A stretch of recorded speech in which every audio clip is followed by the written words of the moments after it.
Delhi school education, fees निर्धारण और नियमन में पारदर्शिता बिल 2025 का मकसद स्कूलों की फीस पर लगाम लगाना है, लेकिन इसमें कुछ बड़े खामियां भी साफ नजर आती है, खासकर इसका ड्राफ्ट चुपचाप तैयार करने को लेकर।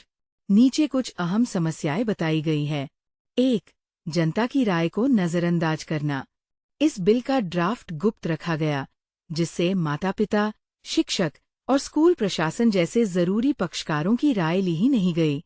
इससे ये खतरा है कि जो असली समस्याएं हैं वो हल नहीं होंगी, या फिर ऐसे नियम बनेंगे जो जमीनी हकीकत में लागू ही नहीं हो सकते। 2. उल्टा असर होने का डर।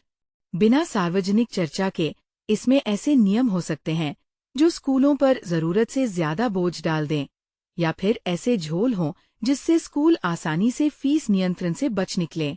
ऐसे में पूरा मकसद ही फेल हो सकता है। 3. भरोसे में दरार। एक तरफ सरकार पारदर्शिता की बात कर रही है और दूसरी तरफ बिल का मसौदा ही चुपचाप तैयार कर लिया गया। इससे लोगों का भरोसा ही डगमगा सकता है। जब कानून पर भरोसा नहीं रहेगा तो लोग उसे मानने या समर्थन देने में भी पीछे हटेंगे। 4. राहत में देरी। ये कानून 2026 से 27 के शैक्षणिक सत्र से लागू होगा, यानी 2025 से 26 में माता-पिता फीस बढ़ोतरी से परेशान ही रहेंगे। जिनको अभी राहत चाहिए, उनके लिए ये बिल वक्त पर काम नहीं आएगा। 5. लागू करने में दिक्कत।